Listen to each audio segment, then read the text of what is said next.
Hey Stakers, welcome to EthStaker's community call with ChainSafe's Lodestar consensus layer client. We're super excited to host Lodestar. They are the latest consensus layer client to get added to the Launchpad. We're super excited about that.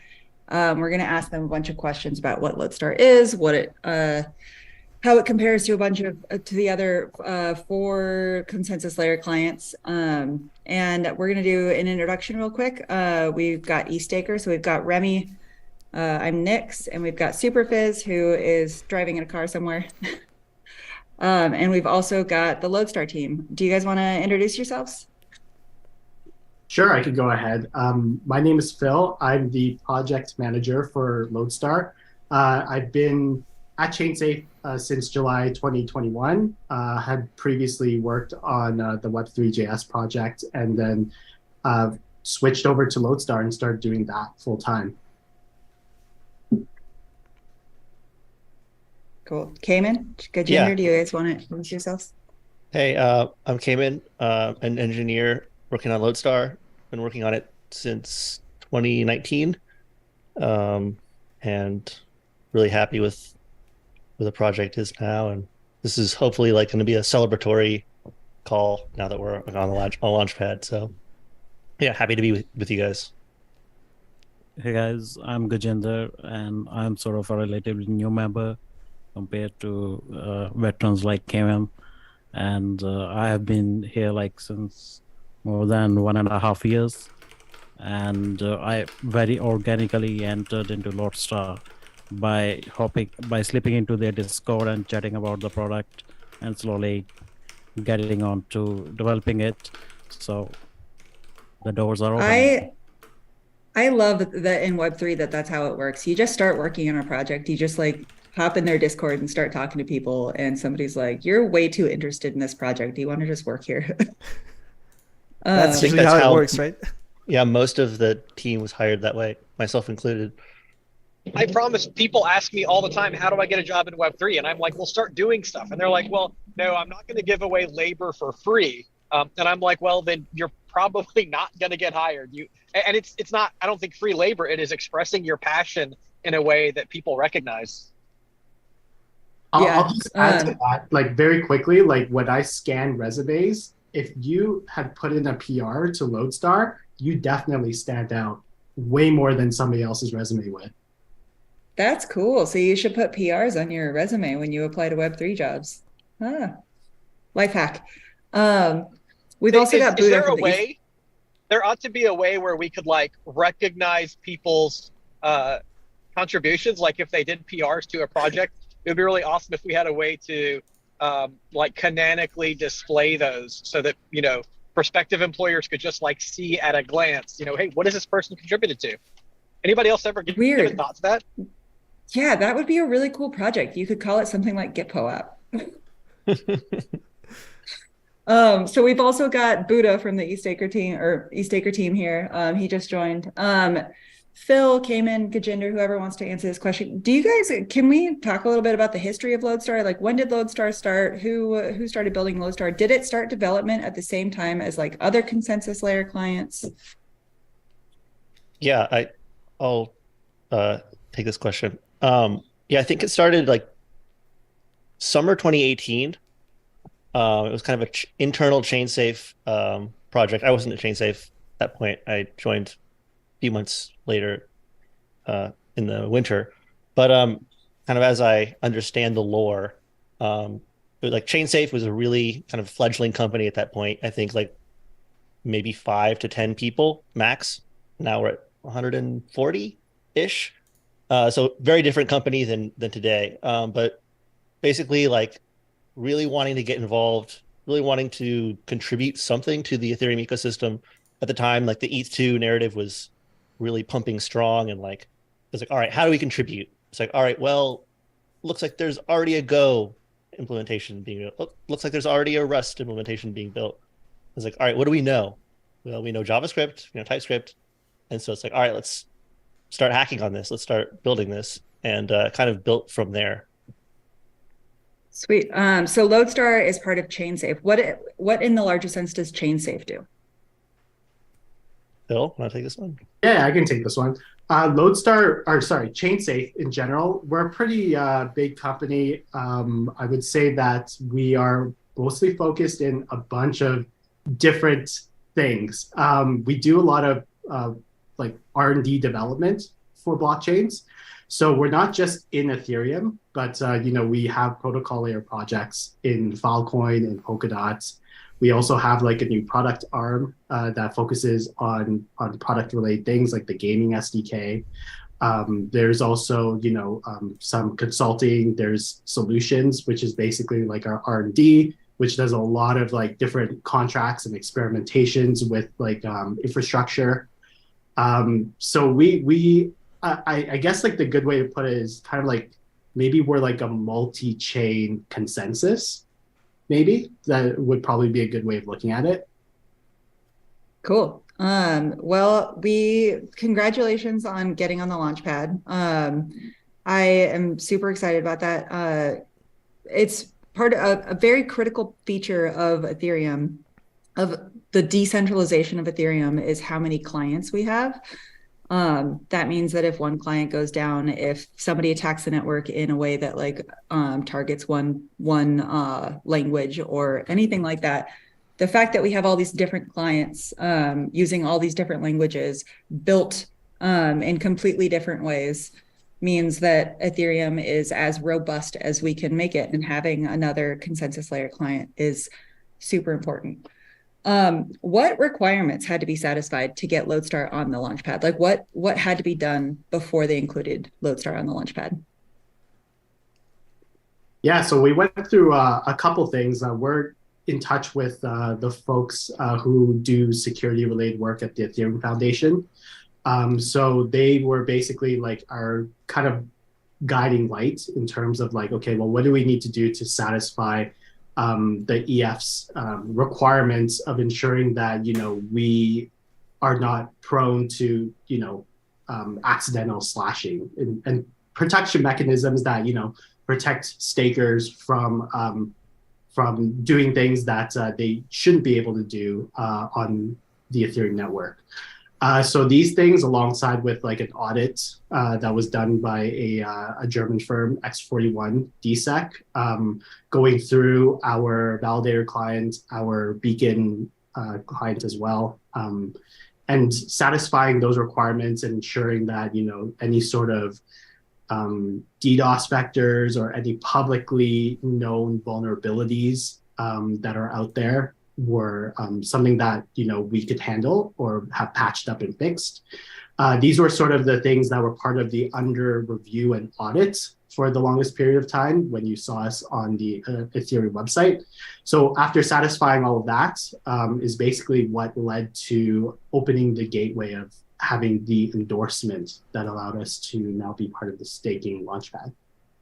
Nice. So there's not like a checklist that needs to be gone through. It's just a comprehensive look at the client and looking at and a bunch of people looking at it, auditing it, and the conversation is ongoing. So it's been a long process for you guys.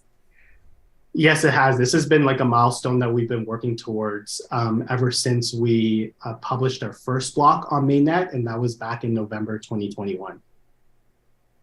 A while ago. I think it's important to realize it's easy for a client who wasn't in a first round to just give up. It would have been so easy for you all to refocus or change focus or just do something else valuable. But I think the reason I'm so excited about Lodestar getting onto the launchpad is you stuck with it, and that is probably my biggest delight, to know that a quality client can continue to iterate and continue to improve and meet that milestone. So that makes me really proud of you all. Yeah, I'm sure Kevin can go through like some of the crazy stories that he had in the trenches back in even 2020 of just how far we've come along to make sure Lodestar is stable for people to use. How big is the team currently? So right now there's myself as the project manager. We have 6 full-time engineers, and we have 2 DevOps engineers on the team. Cool. And without zooming in without zooming in as like a client versus other clients, can you like generally talk about the goals of Lodestar and why Lodestar exists? Sort of touch on like the decentralization aspect that we mentioned earlier. Yeah, so I could basically take this. And the goals of Lodestar is to always, I mean, the first and foremost goal is to be always mainnet performant client, so that, to provide the biggest developer community first-hand knowledge and participation of Ethereum consensus, right? So we have to be easy to run, understand, verify, and modify. And being in TypeScript makes this makes a huge difference. How other developers can participate into the Ethereum consensus. And so this is our first foremost goal. And then we want to do fast iterations of the features of the hard forks, so that other EL clients can build against us, other CL clients can refer to us and verify their consensus. And we have also been able to help surface consensus bugs very early, even in the test suites that are over there. And the last and another very important goal for us is to basically provide building blocks to be used and embedded across millions of devices, just because we run on a JavaScript engine. And so these building blocks that are really important for us are like client SDK or embeddings, the SSZ library that we provide. And it's a very good, very performant library that is out there. And what we want is that the users who are running different wallets or different dApps through browsers, so they are able to hook into Lodestar like client and be able to verify the data that they are being served, so that they know that, okay, they don't really have to depend upon an infrastructure provider, and they can basically hook into a decentralized network of providers and can still be sure that their data is 100% accurate. Cool. Thanks for sharing that. To get into like sort of the nitty-gritty things, can you guys talk about the resource usage of Lodestar, like how much memory and storage it requires?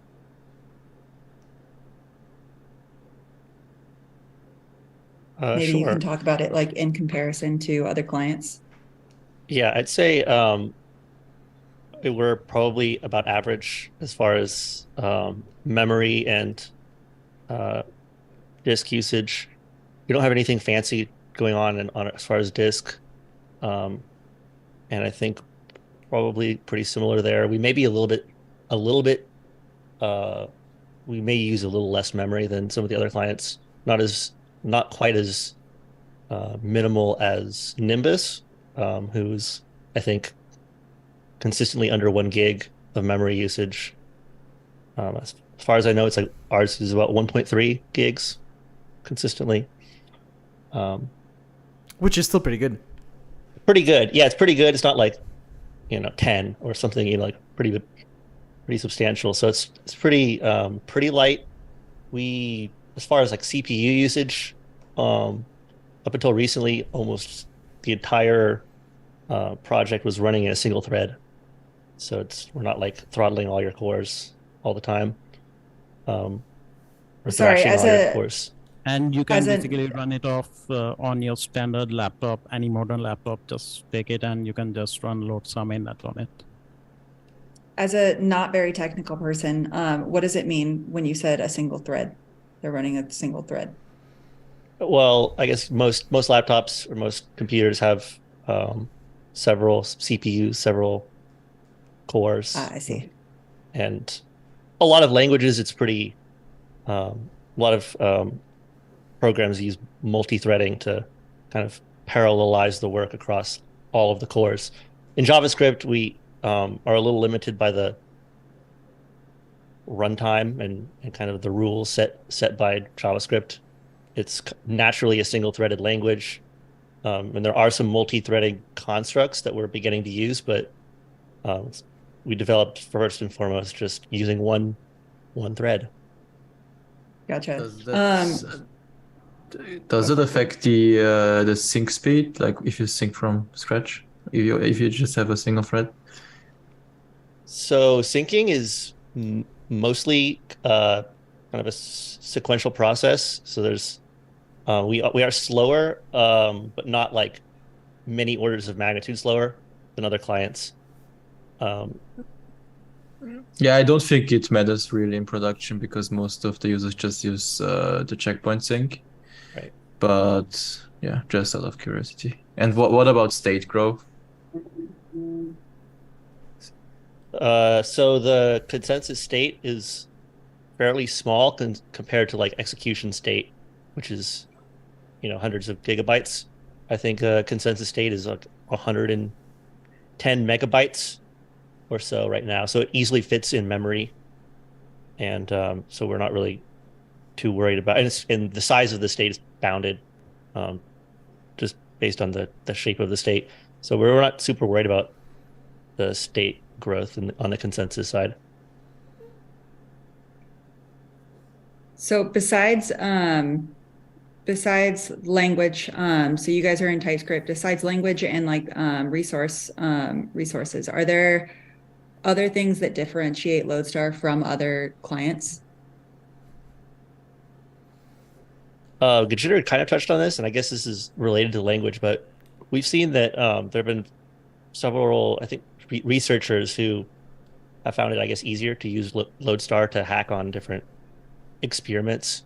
We had some researchers a few months ago use Lodestar to experiment with adding some like privacy to the networking, just because they were more familiar with TypeScript and were able to kind of hop in there. So we see like Lodestar is maybe like a client that can be easily hacked on and easily experimented with.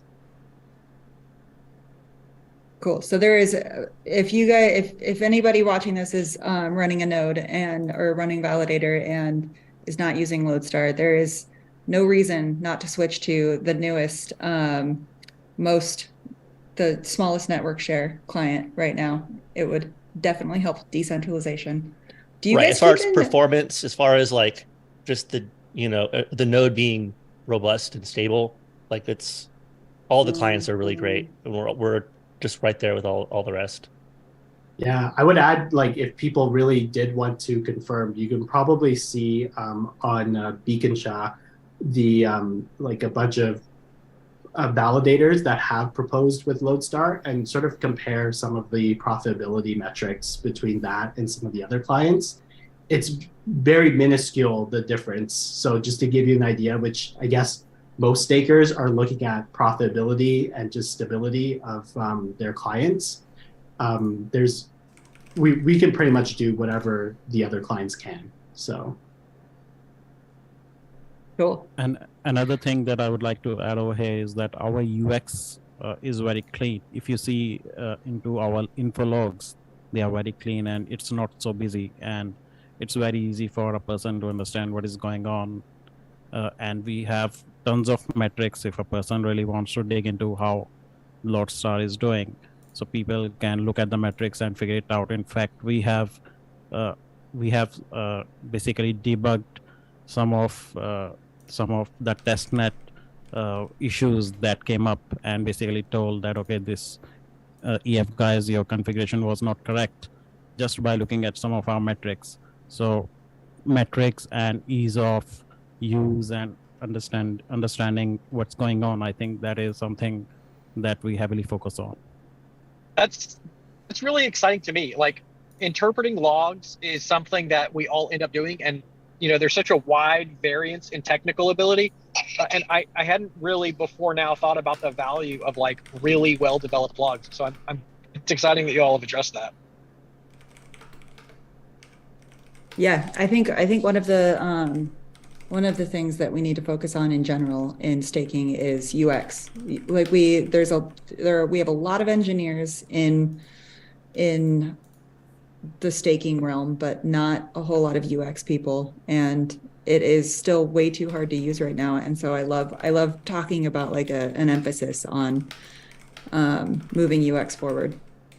well, just as someone Oh, sorry, go And ahead. if someone really likes busy logs, I mean, they can always switch on our debug. So there are tons of logs over there. Yeah, I just wanted to add as a note for today, we have one of our engineers working on a DApp node package for Lodestar. So he actually recently tested today with Gorley, and everything has been smooth so far. So you should see Lodestar on DApp node very soon if you're using that for staking. Rad. Cool. Speaking of, you guys mentioned looking at beconcha.in. Do you guys have a way of tracking the usage of Lodestar? So I guess the easiest way right now is through the clientdiversity.org, or if you're more technical, utilizing Michael Sproul's his sort of fingerprinting tool. I would say like that's pretty much the easiest way at this point to sort of know the sort of share that we have, at least for staking. It's a little harder to define who's using Lodestar for other things like the research and experimentation. But in terms of staking, I think that's the easiest way at this point, unless you guys have other tools that I'm not aware of. Well, I'm curious about that because I know that Sproul's tool uses attestation packing analysis or machine language analysis to identify the different clients. I wonder if there's enough block data available from Lodestar to accurately train that model, or if there's any kind of I guess it's not consistent with design for you all to submit any kind of flag that would identify unless someone chose to use graffiti. Is that an accurate assumption? Yeah, from what I've been told by Michael, for a long period of time, there was not enough usage of Lodestar to be able to sort of add to the sort of context that his fingerprinting tool uses. But we're slowly getting up there, and I think we may be hitting close to like a tipping point where he might have enough data. The last I checked, we were somewhere near like 0.3%, but I don't know exactly how much data Michael needs for it to be more accurate. I just double check on clientdiversity.org, and Lodestar seems to be at 0.4% right now on mainnet. So that's according to Michael Sproul method of detecting blocks and client who produces them. What is your guys' interoperability testing looks like? Is there a favorite execution layer client right now that Lodestar pairs with? I don't know if there's like a favorite. What I have been doing, at least with the community, is advocating for people to use less of Geth. Like I personally run like Lodestar and Nethermind, and it's good to see Nethermind starting to get more of that share. We do actively test against Geth Nethermind very commonly to ensure that we're always compatible with each other's releases and stuff. So I don't know of many users doing Lodestar Aragon or Lodestar Besu just yet, but I feel like those would probably be like the minority combinations at this point. Yeah, and we are pretty active on testnets where basically EF guys spin up all the combinations, and we definitely work with all the combinations, and if there is an issue, we actively debug and fix it. So far, I mean, it's in the Zhejiang network for withdrawals, it's going very nice, and we recommend that you pick up any of the minority client and pair us with them, and we should be able to work. I wonder if someone, my connection isn't great, so I don't want to try it myself, but I wonder if someone can spend a few minutes talking about why that kind of execution and consensus layer diversity, how it protects us in the event of a fault, and why it's beneficial.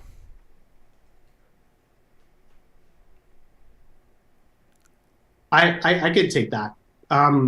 Basically, what it comes down to is the liveness of a blockchain really depends on it being able to continue working no matter what the circumstances are. And by you having clients written in different languages, run by different teams, you basically help to improve the durability of a blockchain to ensure it doesn't, stall in any sort of way. So if you do have context as to like the Shanghai attacks back in the day, we only had 2 clients at the time. That was like Parity and Geth. And when one client is down, the other client will hopefully be able to churn through the problem till the other client can get back online and fix the issues. So now that we have a combination of 5 consensus layer clients and 4 execution clients, you can just imagine the amount of chaos that would need to happen to really stall the Ethereum blockchain from being able to continue. It was also, like the first release, the fact that it was like the first release with like the security audit stamp at the time too, right? So it's very important to like think about just reducing the probability of something that would stop a blockchain from producing new blocks. So I believe you guys just released the version 1.4.0, which is that version with your security audit completed and issues fixed. What were the main takeaways from that security audit? Did you have any major issue? Did you have to do a bunch of correction? How did it happen? How did it look like? Yeah, I'd say there were a whole bunch of little issues, but I'd say a lot of them centered around DOSability on the network layer. So a lot of things where we could be more explicit about limiting the size of certain fields in the protobufs that we're accepting, or limiting the size of buffers for every peer within every protocol, sub-protocol that we're communicating over. Really just taking a really deep look at every single piece of the networking and making sure that there's not a point where we can run out of memory, or where we can have some like huge CPU usage. And that took a while because we're collaborating with the JSLib P2P team. There's this separate team that's helping maintain that, and we're helping them to maintain that project. And so we were just going back and forth and figuring out what those solutions looked like. Great. Phil, I think you mentioned your integration with DAppNode and the Dapp store. How are all of those integration with the different tools looking like? I believe EthDocker also has you guys integrated where people can simply use EthDocker to spin up a node quickly. How does it look like in terms of integration with all of these tools? Yeah, so EthDocker would be another one of them. I believe Stereo had also implemented us as well. Rocket Pool recently also added us onto their smart node stack, which is great. We're always actively looking into the community who are helping to solve these UX problems that not a specific client team is necessarily able to do. And because there's so many people working on this problem, we want to ensure that we have also the easiest on-ramps for people to actually try Lodestar. So in fact, we actually also, thanks to the work of Gajendra as well, have developed these scripts that originally started from pre-merge, where basically he had this script that would help easily spin up an EL client of your choice with Lodestar. And we use this to do a lot of our merge testing with all the dev nets and stuff that were happening there. Now we've sort of turned it into a quick start script for people who do want to spin up Lodestar with an EL client of their choice.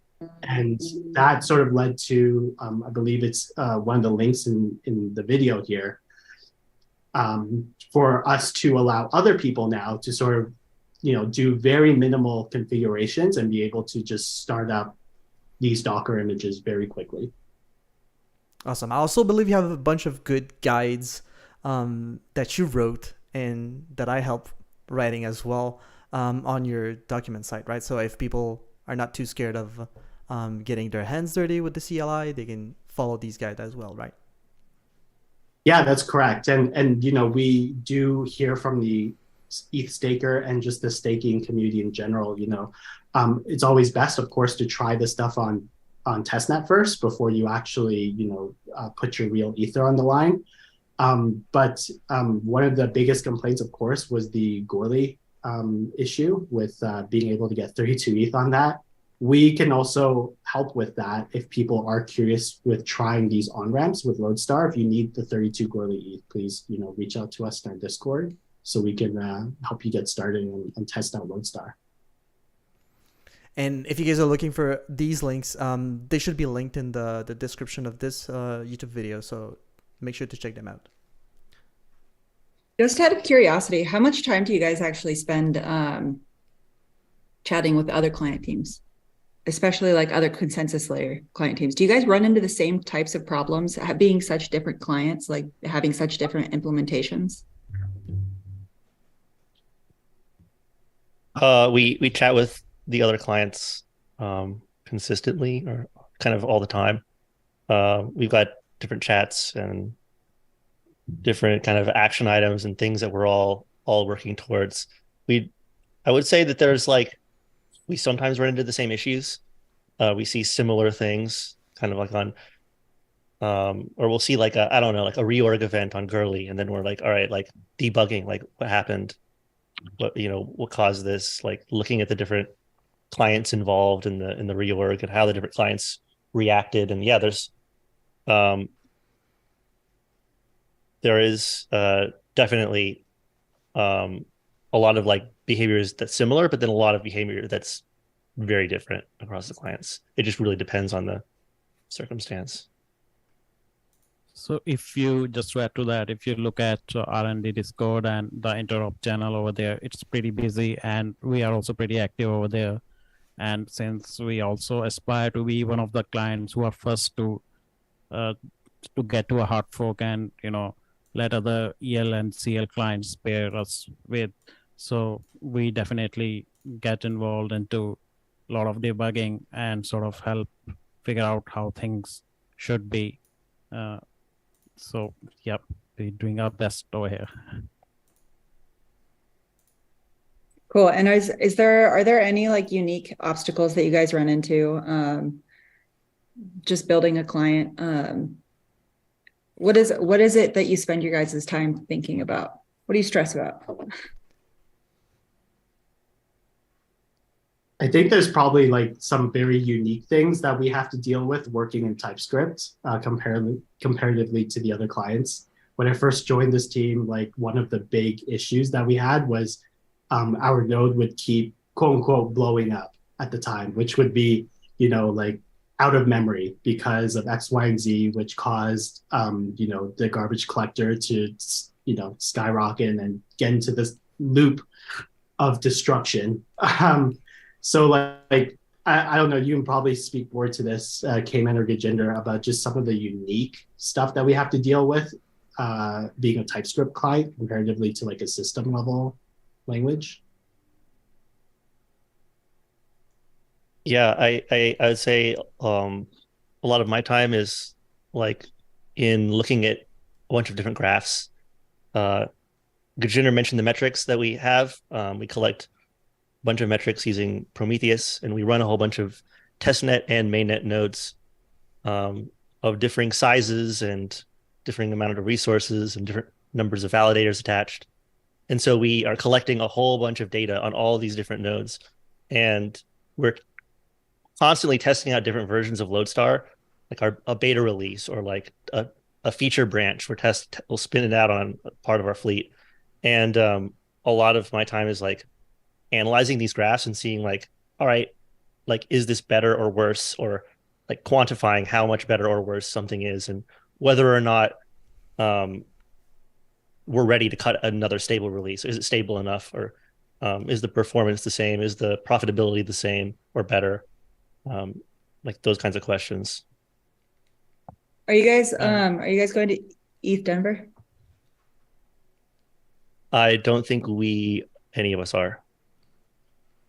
I was gonna ask that must be stressful because I know Sepolia is going through the fork like when a lot of people are at ETH Denver, and I can't imagine the client teams all being there not stressing about watching things.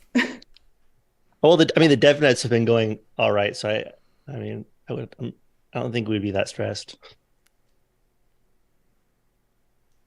Yeah, I think like just in general the protocol teams, including like the DevOps at the Ethereum Foundation and stuff, we're all really good at being able to be prepared for worst case scenarios. Like we do a lot of testing, and it all came from before the merge happened, because there was definitely a lot of stress going into that.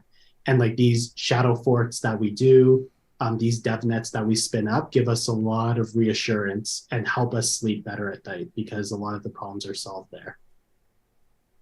Yep, as Phil mentioned, the most intense hard fork was the merge, and post merge, I mean, these are relatively pretty easy. So I don't really stress out because we have been ready, and you should also feel comfortable using Lodestar to go through all these hard forks. Yeah, I guess like for any client in general that you use in any combination, rest assured that the EF, when they throw together a DevNet, they have all these combinations being tested. So if there is like an issue, we'll definitely know about it. So if you try to run a specific combination that includes Lodestar, like just know that we're getting tested at the same threshold as some of the other clients. And one of the other things that we have is that we have spec tests, which are cover a variety of scenarios, and all these spec tests, basically any PR that any of us do, all the spec tests run in the CI. So we are 100% guaranteed to be sure that we are aligned with the spec test, and Lodestar is also up to date with the latest spec that has been released, which is 1.3 point something. And so right now, I think with regard to the testing that has been going on withdrawals, hard forks, I mean, I think a lot of the ground is covered, and we are quite safe over there. Cool. Is there anything else you guys want to talk about or bring up in this call? Well, one of the big things that I definitely like to shill out to the community is the fact that, if you really want to get started with protocol development or anything of this nature, like the fact that now we've opened the doors of Ethereum protocol to the largest group of developers in the world, there are ways that you can, stand out when you're trying to do some sort of contribution and hopefully land a job someday with Lodestar or at ChainSafe in general. And inherently being like an open source project, all the problems that we deal with are very much open in our issues or in our Discord. What I would advocate for is for people to really, start digging into it. There's no one way to learning Lodestar. Some people started out learning things like SSZ, or some people started learning out things like Gossip Sub, and then from there kind of get into this rabbit hole that expands their knowledge into learning more about Lodestar. And then all it takes is coming onto our Discord, chatting with us, trying to help diagnose and solve a problem, submit a PR, we'll review it, help make it better with some feedback. And from that point on, you already have like one large step ahead of some candidate that just sent me a resume in which I have no context about their work or their code or anything like that. So just get in there and do it. I am looking at your GitHub repo right now. The organization is ChainSafe, and there are 257 open issues, and 8 of them are tagged as good first issue. So that's an invitation. Yeah, don't. The other thing is like, don't be super overwhelmed. Like, we understand that like some of the problems that we have at Lodestar require context in multiple different parts of the Lodestar stack. It can be intimidating, but you know, many people have started off with a very small piece, started learning more, and was able to grow that knowledge into eventually becoming a full-time contributor. And I think people like Cayman and Gajinder can definitely attest to that. Like, I've never seen a resume from those guys. They just showed me the kind of work that they can do, and it was just impressive. I think there's also like this barrier of people who want to say, you know, I'm not good enough yet. But I also recognize the PR process as a great mentoring process for people who maybe want to give it a shot, but don't quite have that skill yet. And it turns into a great opportunity for you all to say, like, wow, this is really great. This is what you might improve. And it gives people who aren't currently, you know, elite top tier a chance to just give it a shot and get positive feedback. So I want to acknowledge that. Yeah, And a just client team. remember. Sorry, go ahead. Just a client team would be the coolest place to get involved in Ethereum. It is the base layer. It is very rewarding work for sure. It is not easy. It comes with a lot of responsibility, but like there's not many people in the world that can say they've done core development in Ethereum. And the unfortunate thing for us is a lot of us get poached to other companies eventually at some point, which is very, you know, difficult most of the time as like protocol developers to, you know, say no to an obvious like, you know, pay bump or whatever, or another experience with another company. So, you know, there are definitely things out there like Protocol Guild, which incentivize us to stay in protocol development. You know, we developers don't have like a specific block reward that we get, you know, for making the blockchain work. So these are the kind of things that like, you know, we develop in this layer for the common good, usually open source projects, because we believe in the work that we're doing. We love the type of work and the impact it can have in the world. And for a lot of us, that's more important than the personal monetary value that we can get out of it. So that's why we're all here. And a lot of people working on client teams or in protocol development in general, we do this because we love what we're doing. And those are the kind of people we want to attract. I would love it if we could pull that thread a little further. And maybe Nix, you'll help with that. Like, Protocol Guild is fantastic, but how can people connect with it? What can they do? And what are the other, aside from Protocol Guild, what are the things, like Phil, as you as a client developer, what are the ways that the community can contribute and encourage and support what you're doing without just, you know, being extractive and using the client being like, hey, this is great? There's definitely like a lot of hard problems to solve. And a lot of the times we don't end up finding the right people for those roles. I feel like it's just protocol is a very specific niche in the ecosystem. And not a lot of people necessarily like think about it. So maybe being able to like help spread the word of protocol development, what kind of problems we have in this field, whether it's like, you know, cryptographic problems, whether it's UX problems, whether it's like there's so many things that can be solved here, but just requires, you know, the right people to be put in the right positions. There's also like things like Gitcoin, which will allow you to sort of see the different projects out there. And a lot of the protocol projects are listed on there because they're inherently funded by open source grants. So that's a great place for you to sort of help those teams out in terms of spreading the word.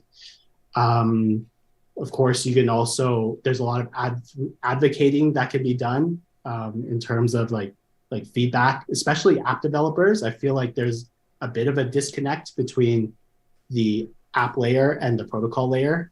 And a lot of the times, some of the changes that we make at protocol do either positively or negatively affect app developers. So getting involved in like those community calls that the EF hosts are very important. I don't know if you guys have anything else you want to add to that, but those are some ways to really help out.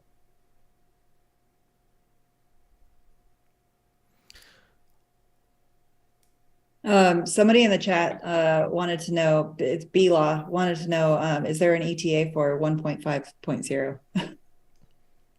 Yes, we should have a release candidate mid next week, and we're targeting publishing 1.5 before February 28th. So what's special about that version? What does he's looking for?